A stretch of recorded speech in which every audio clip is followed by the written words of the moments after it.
Assalamu alaikum. Alors Ibn Hisham il dit أنواع الإعراب ثم قلت وأنواعه رفع ونصب في اسم وفعل كزيد يقوم وإن زيدا لن يقوم وجر في اسم كبزيد وجزم في فعل كلم يقم والأصل كون الرفع بالضمة والنصب بالفتحة والجر بالكسرة والجزم بالسكون. Alors Ibn Hisham, après avoir défini ce qu'était l'Irab, l'oratan wa istilahan, donc d'un point de vue linguistique et d'un point de vue terminologique, il a dit d'un point de vue linguistique que c'était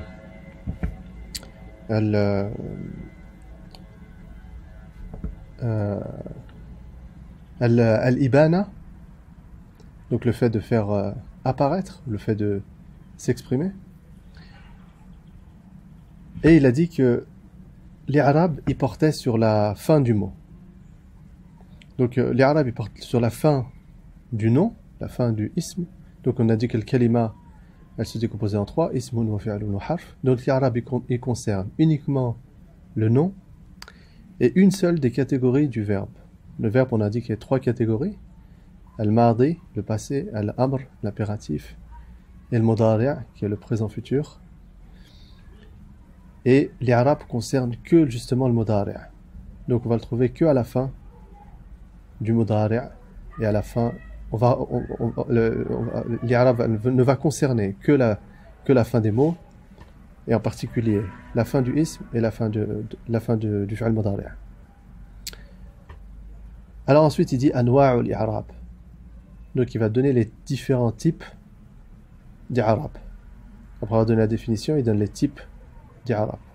Comme on avait donné la définition de kalima, et on avait dit que ça se décomposait en trois. Ensuite, on avait donné la définition de kalam, et on avait dit que ça, pareil, ça se décomposait en trois, puis en deux, entre khabar ou insha. De la même manière, il a défini, et là, il va donner les types d'Irab. Alors, dans le texte original, donc dans ce qu'on appelle dans son matan, dans son mukhtasar, dans son résumé, avant l'explication, il donne le texte. Alors, en brut, ce qu'il dit, c'est ثم قلت وأنواعه رفع ونصب في اسم وفعل. Donc, ces catégories sont رفع, nasb, في فعل, في اسم وفعل, dans le nom et dans le verbe. كزيد يقوم, زيد se lève. وإن زيدا لن يقوم, et زيد ne va pas se lever. وجر في اسم كبزيد, avec زيد, donc le jar, on va voir ce que c'est. وجزم في فعل, الجزم dans le fi'l, كلن لم يقوم, il ne se lèvera pas.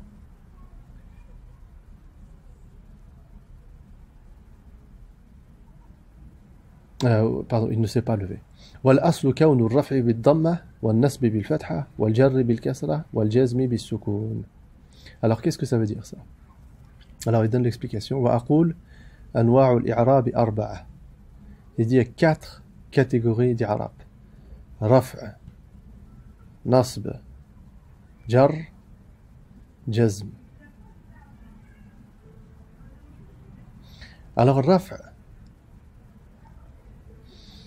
c'est la catégorie de la déclinaison qui concerne le fa'il. Donc quand on fait l'action. Donc le ism il va être, on va dire marfou', quand le ism il va être quand la fonction du nom, ça va être de faire l'action. Nasb, ça va être l'état de l'Irab quand on subit l'action. Et ça va concerner pareil un nom, par exemple, dont la fonction est l'objet ou qui subit une action. On va utiliser cet état d'Irab. On va appeler ça nasb. Wal-jar, c'est un état de type préposition, en fait, qui va accompagner une action. Jar. Wajazm, ça va être utilisé uniquement dans le fi'l.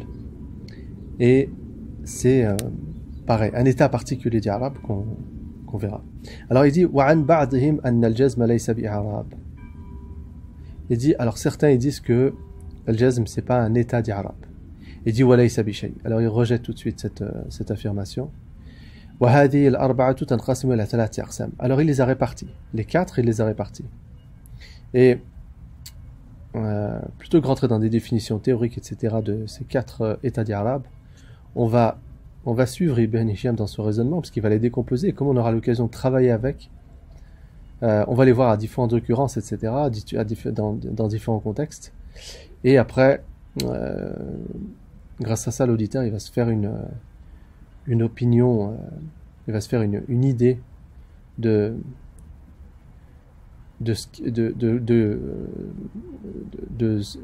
quoi il s'agit derrière ces mots raf, wa nasb, wa jar, wa jazm.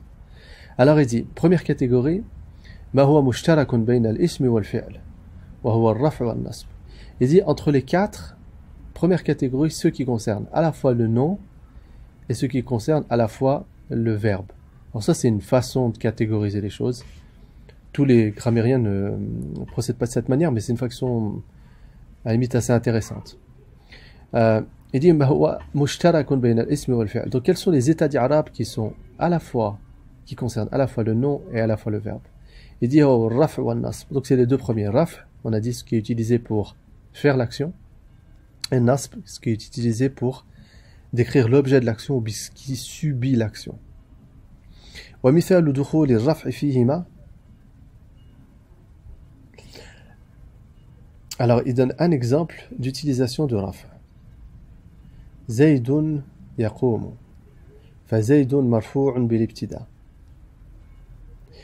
وعلامة رفعه الضمة. Alors, dans la phrase زيد يقوم, زيد se lève. Zayd, c'est un prénom, un nom propre. زيد se lève.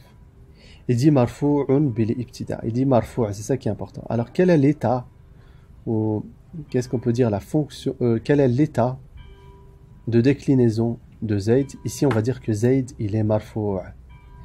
Et Ibn Hisham il dit la raison pour laquelle il est marfu'. Il dit bil ibtida. On va voir progressivement qu'il y a plusieurs raisons qui font qu'un nom ou un verbe il est marfu'. Et là il dit c'est bil ibtida. L'ibtida ça veut dire qu'il est mubtada. Mubtada, ça veut dire qu'on est dans une phrase nominale. Dans une phrase nominale, on a toujours 2 éléments, un mubtada et un khabar. Zaydun yaqum. Zaydun, c'est le mubtada. Donc il dit Zaydun marfu'un bil ibtida. Ce qui est important, c'est marfu'. Zayd marfu'. Et on voit bien que Zayd marfu' bil ibtida, d'un point de vue formel, et du point de vue du sens, alors oui, il est marfu' parce que Zayd, c'est lui qui fait l'action. C'est qui se lève? C'est Zayd, donc il fait l'action, donc il est marfu'. Alors après il dit quelque chose d'intéressant, il dit wa alamatu raf'ihi ad-damma. Donc l'état c'est ar-raf'. Par contre ce qui est vraiment important c'est ça, wa alamatu raf'ihi ad-damma. Ça veut dire à quoi est-ce qu'on reconnaît qu'il est dans l'état marfu'? Il dit c'est la damma. C'est comme si je dis par exemple quelqu'un est malade, donc son état de déclinaison c'est malade. Et à quoi est-ce que je le reconnais? Je vais dire par exemple il est blanc. Donc ça marque, qu'est-ce qui me fait dire qu'il est dans l'état malade? C'est qu'il est blanc. Là c'est pareil, Zayd il est dans l'état marfu' ici. Et la marque de reconnaissance qui fait que je reconnais qu'il est marfu', c'est cette damma. Wa alamatu raf'ihi ad-damma. Il est marfu' et on reconnaît avec cette damma. C'est un tanwin, hein, mais ça à la limite c'est pas important, c'est pas lié à l'Arabe, c'est lié au fait qu'il n'y a pas de alif lam, donc on met un tanwin. Mais c'est une damma, il faut considérer que c'est une damma. Il y a 2 damma, mais ce qui est important dans l'Arabe, c'est qu'il y a au moins une damma. On va dire ça comme ça. Une damma. Zaydun, damma, il est marfu'. ويقوم مرفوع لأنه فعل مضارع خال عن ناصب وجازم. Et donc là, il a pris une phrase nominale qui n'est pas la plus élémentaire, parce qu'il a mis dans le khabar, donc dans la deuxième partie de la phrase nominale, il a mis un fi'l, il a mis un verbe, mais ça le sert bien dans son exposé parce qu'il veut montrer ce qui est les états d'Arabe qui sont communs au ism et au fi'l. ويقوم مرفوع لأنه فعل مضارع خال عن ناصب وجازم. Il dit يقوم, le fi'l, pareil, lui il est marfu', pareil, il est dans le même état que Zayd. يقوم, il est dans l'état de raf'. Il est marfu'. Rafa'a en arabe, c'est-à-dire élevé. Alors, il est dans l'état marfu'. Et il dit, pourquoi est-ce qu'il est marfou'? Comme ici on avait dit marfou' bil ibtida. Lui il est marfou' parce qu'il est mubtada dans la jumla ismiya. Et lui il dit il est marfou' لأنه مرفوع لأنه فعل مضارع خال عن ناصب وجازم. Donc ça c'est une règle, c'est pareil. Le mubtada, il est toujours marfou'. Et ben là c'est pareil. Le fi'l mudari', le verbe conforme, quand il n'a pas un élément qui le rend nasib ou jazim, par défaut il est marfou'. Donc lui il est marfou'. Donc on a vu que Zayd il est marfou'. Et pourquoi il est marfou'? Parce qu'il est mubtada. Yaqoum, c'est un fi'l mudari', il est marfou' aussi. Pourquoi il est marfou'? Parce que c'est un fi'l mudari' qui n'a pas de nasib, pas de jazim. Il n'est pas précédé par quelque chose qui va le rendre mansoub ou majzoum. Et il dit wa alamatu raf'ihi aydan ad-damma. Et pareil, à quoi est-ce qu'on reconnaît? Comme le malade, on reconnaît que le malade est dans l'état, que celui qui est dans l'état malade, on reconnaît qu'il est malade parce qu'il est blanc. Là c'est pareil, il est marfou' et on reconnaît qu'il est marfou' à cause de la damma ici. Alors il va donner un exemple de nas parce qu'il avait dit que l'ism ou le fi'l, ils étaient dans cette catégorie des noms, ils étaient dans cette catégorie de mots qui partagent, qui partagent deux états d'irab, raf et nasb. Alors il donne un exemple avec le nasb. On avait un exemple avec le raf, il donne un exemple avec le nasb. Il dit inna zaydan lan yaquma. Inna Zaydan lan yaquma. Alors ça c'est la confirmation. Zayd c'est sûr, il ne va pas se lever. Fa Zaydan ismun mansoub bi inna. Alors il dit Zayd inna Zaydan. Alors Zaydan ici, son état d'Arab c'est mansoub. C'est un nasb, la deuxième catégorie d'Arab. Un nasb c'est le fait de, en arabe d'un point de vue linguistique, c'est le fait de dresser, quelque chose qui est debout. Zaydan. Alors il dit il est mansoub. On a vu Zaydoun ici, il était marfou'. Ici Zaydan il est mansoub. Pourquoi est-ce qu'il est mansoub? Il dit à cause de inna. Il y a inna qui a précédé un nom. À chaque fois que inna précède un nom, alors ce nom il est mansoub. Parce que inna a cette action sur les noms de les rendre mansoub. Là Zayd il est tout seul, il est mubtada, donc il est marfou'. Ici, on a Zaydan, il est mansoub parce qu'il est précédé de inna.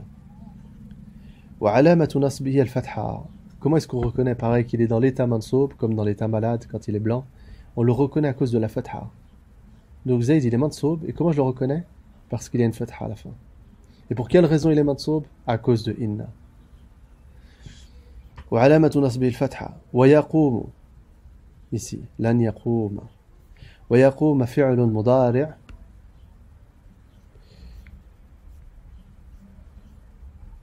منصوب بلن وعلامة نصبه أيضا الفتحة. Il dit j'ai encore perdu la page. Bon, pour ça à chaque fois ici c'est un peu trop loin. أنواع الإعراب. Alors il dit إن زيدا لن يقوم. Il dit ويقوم فعل مضارع. يقوم فعل مضارع. Alors ici l'éditeur aurait dû mettre la fatha ici, c'est vraiment important pour qu'on puisse comprendre. Là c'est comme s'il y avait une fatha. Donc lan yaquma, il dit parce qu'il est alors c'est ismun mansoub. Pourquoi il est mansoub? Parce qu'il est précédé de lan.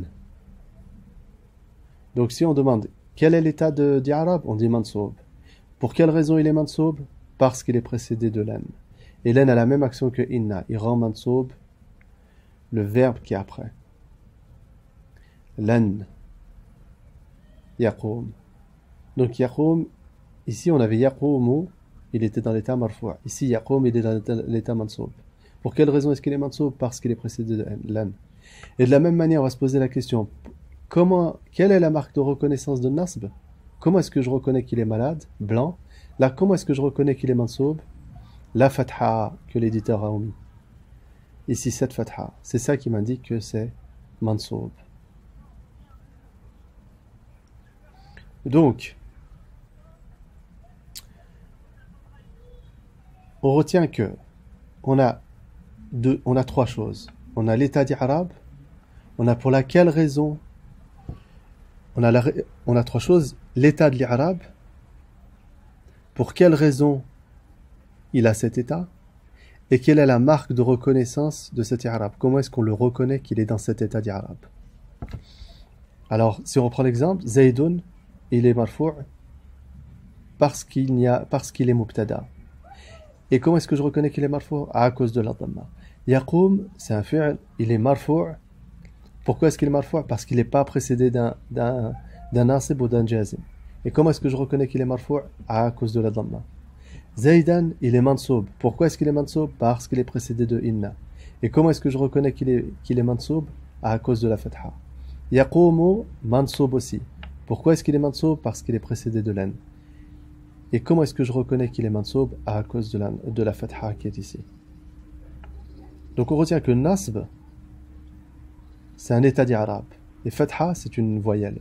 La fatha, elle m'indique, elle me sert à indiquer quel est l'état d'Irab. L'état de déclinaison. Alors, deuxième catégorie, donc on a vu la première catégorie, c'est les noms qui sont, les mots qui supportent l'état de raf et de nasb. Ensuite, il dit ma huwa khasun bil ism. Alors, les états d'Irab qui sont spécifiques au ism, au nom, c'est le jar. Wa huwa al jar. Nahu bi zaydin. فزيد مجرور بالباء وعلامة جره كسرة. Il dit Zayd, bi Zayd. Alors Zayd, quel est son état ici? C'est majrour. Le troisième état d'Irab qu'on a vu, le troisième état de déclinaison. Majrour. Majrour, en gros, d'un point de vue linguistique, ça voudrait dire tiré. Il est tiré. Bon, on retient majrour. C'est important de retenir majrour. Zayd, il est majrour. Pourquoi est-ce qu'il est majrour? Il dit bilba. À cause de ce bas. Donc Zayd ici, on a vu Zaydun, Zaydan, là on a Zaydin. Il est majrour à cause du bas. C'est le bas qui le rend dans l'état majrour, qui le rend dans l'état, comme si on dirait dans l'état tiré. Donc il perd son action ici dans une phrase avec cet usage. Il ferait pas l'action, il subirait pas l'action, mais il serait tiré, il participerait à l'action. Bizaydin. Alors donc, pareil, on répond aux trois questions. Quel est son état d'Irab? Majrour. Pour quelle raison il est majrour? Parce qu'il est précédé du bas. Et après, la troisième question, c'est comment est-ce qu'on reconnaît qu'il est majrour? Ibn Hisham, il dit wa alamatu jarrihi al-kasra. Sa marque de reconnaissance de al-jar, c'est la kasra. Troisième catégorie, ce qui est spécifique au verbe. Quels sont les états de déclinaison, les états d'Irab? L'Irab qui est spécifique au verbe. Il dit wa huwa al-jazm. Al-jazm, c'est comme si on, d'un point de vue loratin, c'est le fait de décider, le fait de trancher. Il dit nahu, exemple, lam yaqum. Fayaqum, fi'lun mudari'un majzum. Bilam, wa alamatu jazmi hadfu al-haraka. Alors, toujours sur le même modèle. On a yaqum, c'est un verbe, fi'l. Il nous dit c'est un fi'l mudari', bien sûr, parce que les arabes ça concerne que le fi'l mudari', mais il dit qu'il est majzoum. C'est le quatrième état de l'arabe qu'on a vu. Al-jazm.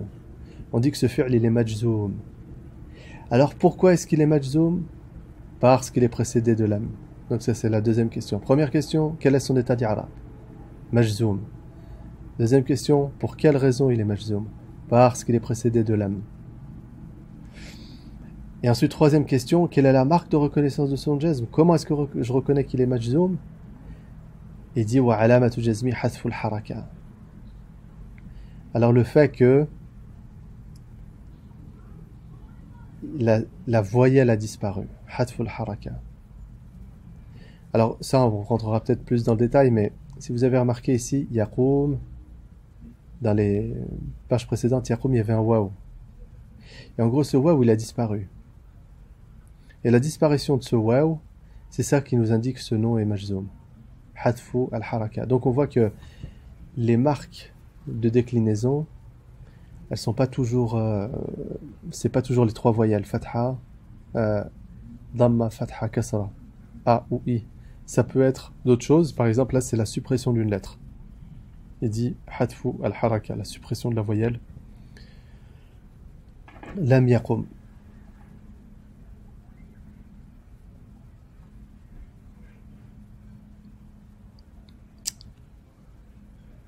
Voilà, alors donc là, on a vu 4 états d'Arab, avec des exemples pour ces 4 états, et on a vu que certains états de déclinaison des états d'Arab, certains des états étaient partagés par le nom et le verbe, certains étaient spécifiques au nom, et certains étaient spécifiques au verbe. Les 4 états d'Arab, c'est Raf', Nasb, Jar, tout ça, ça concerne le nom, et Jazm, qui est spécifique au verbe. Alors ensuite il dit وَالْأَصْلُ فِي هَذِهِ الْأَنْوَاعِ الْأَرْبَعِ أَنْ يَدُلَّ عَلَى رَفْعِهَا بِالضَّمَّةِ وعلى نصبها بالفتحة وعلى جرها بالكسرة وعلى جزمها بالسكون وهو حذف الحركة وقد بينت ذلك كله في الأمثلة المذكورة. Alors il dit ça, je l'ai tout montré dans les exemples. Alors dans des livres un petit peu plus dans les premiers livres en gros qu'on étudie de grammaire, tout ça c'est un petit peu plus détaillé, et ça, comme c'est un livre un petit peu avancé, il rentre pas trop dans le détail, mais on va quand même un peu expliquer. Il dit wal aslu fi hadhihi al-anwa' al-arba'a an yadulla ala raf'iha bid-damma. Donc il dit, sur le principe, par défaut, la marque de reconnaissance du raf' c'est la damma. Donc par défaut. Ça peut être autre chose, mais s'il ne se passe rien, par défaut, sur le principe, on reconnaît l'état marfou', rafa'a, marfou', quand on fait l'action avec la damma. Donc la damma, très généralement, ou sur le principe, elle nous indique que le mot va faire l'action. Le mot, sa fonction de la phrase, ça sera de faire l'action. وَعَلَى نَصْبِهَا بِالْفَتْحَةِ. Et pareil, sur le principe, la fatha, c'est celle qui indique la marque de reconnaissance du nasb, de l'état grammatique et de l'état de déclinaison nasb. Et il dit la kasra, c'est celle qui indique le jar. Il y a plusieurs exceptions à ça, mais ça c'est le principe. C'est-à-dire qu'on reconnaît le raf avec la damma, on reconnaît le nasb avec la fatha, on reconnaît le jar avec la kasra. وَعَلَى جَزْمِهَا بِالسُّكُونِ. Et on reconnaît le jazm avec le soukoun, comme ici. Ici on a vu le soukoun. Sur le principe, le soukoun nous indique que il faut la suppression de la lettre, mais le soukoun nous indique le jazm. وهو حذف الحركة. وقد بينت ذلك كله في الأمثلة المذكورة. Donc il dit, j'ai tout expliqué dans les exemples précédents.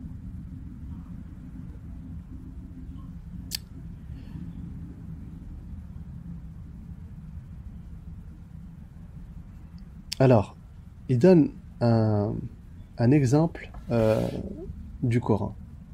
Alors, l'exemple du Coran qu'il utilise, c'est ce verset. وَلَوْلَا دَفْعُ اللَّهِ النَّاسَ بَعْضَهُمْ بِبَعْضٍ لَفَسَدَتِ الْأَرْضِ وَلَوْلَا دَفْعُ اللَّهِ النَّاسَ بَعْضَهُمْ بِبَعْضٍ لَفَسَدَتِ الْأَرْضِ. Alors, on voit qu'il y a plusieurs mots. Laoula. Alors, on va s'intéresser au waouh. On va demander à Ibn Hisham de nous expliquer qu'est-ce que c'est que le waouh. On va lui demander de nous donner la fonction de laoula dans cette phrase. Daf'u. Là, on aimerait bien savoir si c'est un nom ou un verbe ou un harf. Allahi, on sait que c'est un nom, c'est le nom de Dieu. An-nas, pareil qu'elle a la fonction grammaticale de ce nas, mais on voit par exemple déjà qu'on a une fatha ici. Alors peut-être qu'on peut se dire que ici le mot il a des chances qu'il soit mansoub. Ba'dahum, c'est pareil, il y a une fatha ici, avec hum ici, il y a un soukoun. Bi ba'din la fasadati al-ard. Pareil, la fasadati, est-ce que c'est un verbe ou un nom? Al-ard, pareil, ici il y a une damma, est-ce que ça voudrait dire qu'on est dans l'état de marfou'? Ici il y a une kasra, est-ce qu'on est dans l'état de jar par exemple? Ibn Hisham il va nous expliquer tout ça dans l'analyse grammaticale de ce verset du Coran.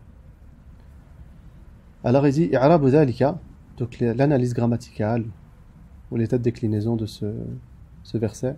Laoula harfun yadullu ala imtina'i shay li wujudi ghayrihi. Alors il n'a pas décrit le waouh, mais le waouh il avait décrit dans d'autres explications, on appelle ça waouh al-atf, le waouh attractif. Alors il dit ensuite laoula harfun yadullu ala imtina'i shay li wujudi ghayrihi. Alors laoula il dit c'est un harf, donc c'est pas un ism, c'est pas un fi'l, Et d'un point de vue sens, il sert à indiquer l'annulation d'une chose à cause de la présence d'une autre chose. Donc, il dit Laoula Zaydun la akramtuk. En gros, s'il n'y avait pas Zayd, j'aurais été généreux avec toi. S'il n'y avait pas, donc c'est annulation d'une chose à cause de la présence d'une autre chose. S'il n'y avait pas Zayd, j'aurais été généreux avec toi. تريد بذلك أن الإكرام امتنع لوجود زيد. Tu veux avec ça que l'ikram, la générosité, elle s'est annulée avec la présence de Zayd. Donc ça c'est le sens d'utilisation de laoula dans la langue arabe. Wa daf'u. Daf'u mubtada. Il dit d'un point de vue grammatical quelle est la fonction de ce mot daf'u? Mubtada. Marfu'un bid-dhamma. Là on a tout. Daf'u mubtada. Sa fonction dans la phrase c'est mubtada. Mubtada il est toujours marfu'. Donc c'est en état d'arabe c'est marfu' parce que c'est un mubtada. Et alamatu raf'ihi, comment est-ce qu'on reconnaît qu'il est marfu'? La dhamma. Bid-dhamma. Mubtada. Donc marfu' ou marfu' pour quelle raison? Car il est mubtada. Et quelle est la marque de reconnaissance de raf'? La dhamma. Bid-dhamma. Wa ismu Allah mudafun ilayh. Et le nom Allah, juste ce mot, il est mudafun ilayh. Al-idafa c'est l'attraction. C'est par exemple si je dis le livre du monsieur. Kitabu ar-rajuli. À chaque fois que j'ai cette relation d'appartenance, le livre du monsieur, Kitabu ar-rajuli, en arabe on appelle ça, ou dans la grammaire on appelle ça l'idafa. On dit qu'il est mudaf. Ou bien mudafun ilayh. La chose, le livre du monsieur, le monsieur on appelle ça mudafun ilayh. À qui il appartient? Au mudafun ilayh. Donc là c'est pareil dit. Daf'u Allah, ça veut dire daf'u Allah en gros c'est l'intervention de Dieu ou la défense de Dieu auprès des gens.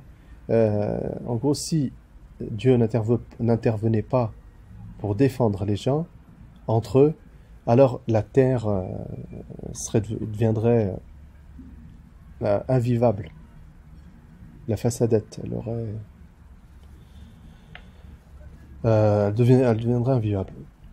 Alors, دفع مبتدا مرفوع بالضمة واسم الله مضاف إليه.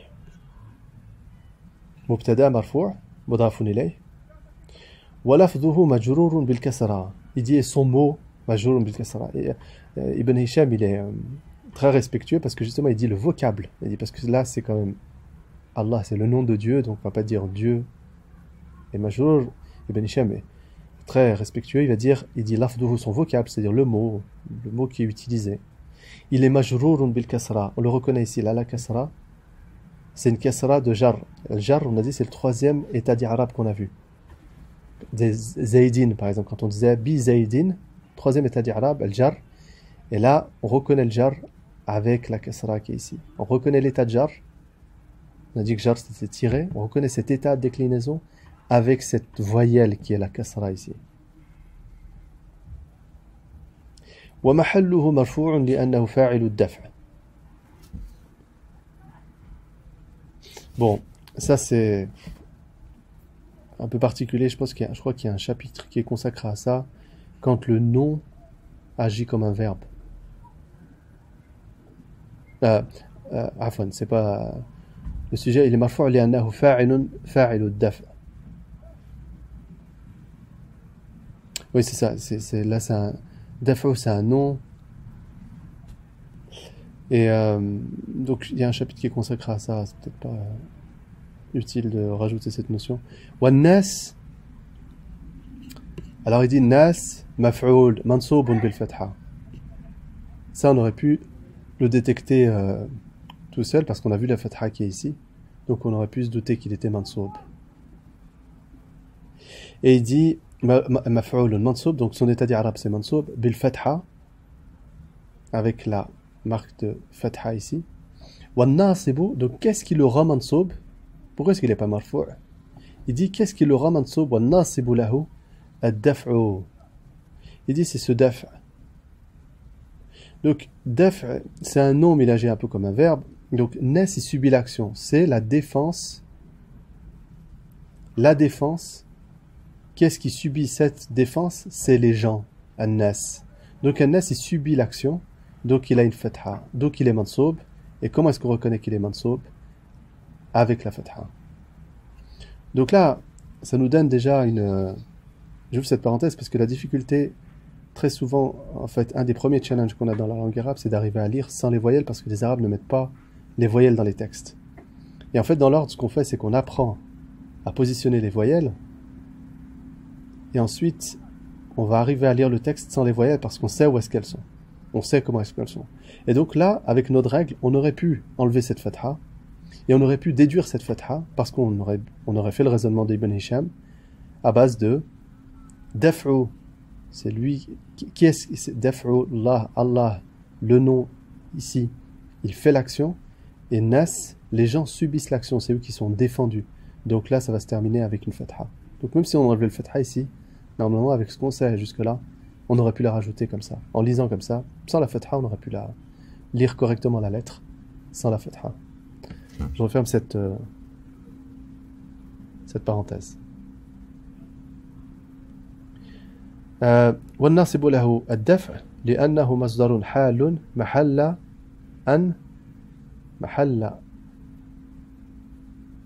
أن والفعل وكل مصدر كان كذلك فإنه يعمل عمل الفعل. Il dit, bon, daf'a, il dit c'est un masdar, si on résume, c'est qu'il fait l'action d'un verbe. Et pourquoi est-ce que ce masdar, en l'occurrence, ce nom originel, il fait, on verra le masdar, pareil, c'est une des notions qu'il faudra qu'on étudiera, qu'on verra plus loin dans le livre. Mais pourquoi ce masdar, il fait cette action? Il dit parce qu'il est hal. Bon. فإنه يعمل عمل الفعل أي ولولا أن دفع الله الناس.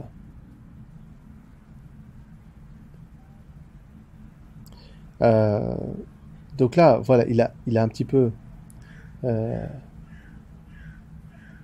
il est un petit peu revenu à une structure grammaticale plus courante.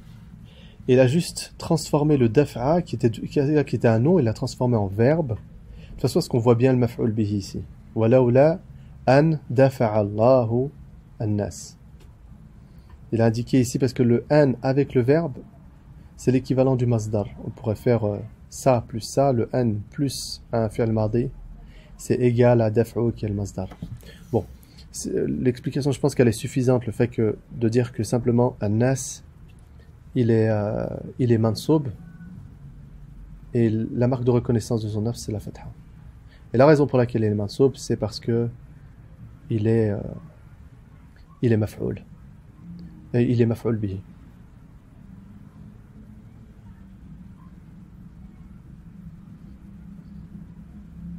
وبعضهم, alors là on en est à la وبعضهم بدل بعض من كل.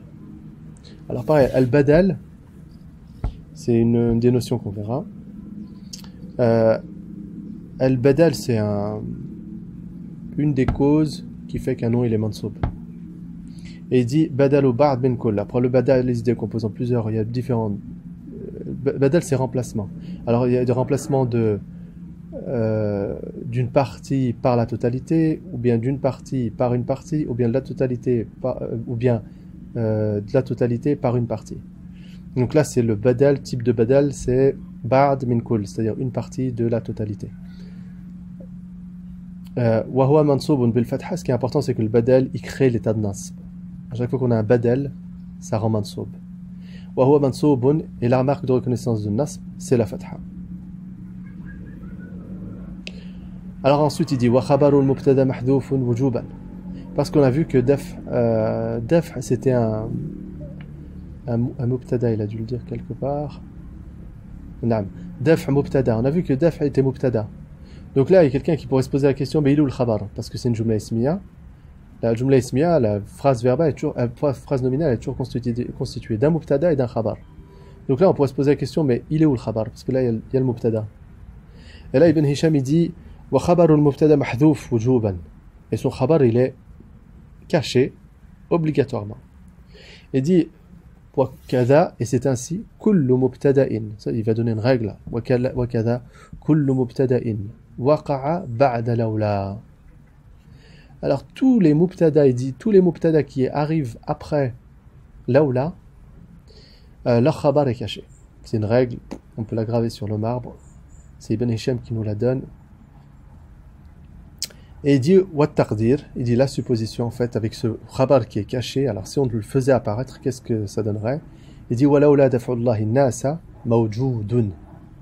Il dit s'il n'y avait pas la défense d'Allah des gens présente. Voilà. Donc là, mawjoud, c'est le mot qui serait supposé, ce qui serait le khabar. En l'occurrence, il a dit qu'il était caché dans toutes les paroles des Arabes. À chaque fois, les Arabes ils vont mettre là ou là. Avec un mubtada, ils vont cacher le khabar. Et le khabar, c'est l'équivalent d'un mot qui aurait la signification de mawjoud. Wal ma'na, alors la signification, il dit là ou là, an yadfa'a Allah ba'da an-nas ba'din, la ghalaba al-mufsidun, wa batalat masalih al-ard.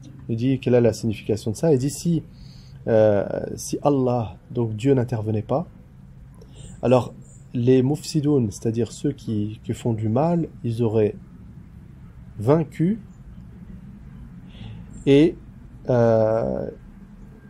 tous les bienfaits de la terre se seraient annulés. Wa batalat masalih al-ard. Masalih al-ard, al-ard c'est la terre, donc tous les bienfaits ont été annulés. Wa qala Abu al-Ala al-Mu'arri fi sifat as-sayf. Donc Abu al-Ala al-Mu'arri, je suppose que c'est un poète arabe, je ne connais pas particulièrement. Il dit dans la description de l'épée, min al-wafir. Al-wafir, pareil, c'est une nouvelle mesure de poésie. Il dit yudhibu ar-ru'bu minhu kulla ghadbin falawla al-ghimdu yumsikuhu la sala. Donc là il décrit l'épée. Il décrit les qualités de l'épée, les qualités de son épée ou les qualités d'une épée. Et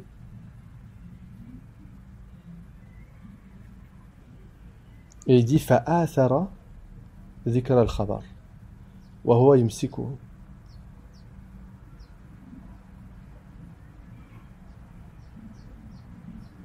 Alors là, falawla al-ghimdu yumsikuhu. Alors là, il a décrit le khabar. Alors je ne sais pas quel est l'objectif de Ibn Hisham en disant ce vers de poésie. A priori, là, le khabar a été décrit parce qu'il dit falawla, on a eu du lawla, donc rimdu c'est le mubtada, marfou avec cette damma. Et ça, c'est le khabar, yumsikuhu. Il dit fa'athara dhikra al-khabari wa huwa yumsikuhu. Voilà.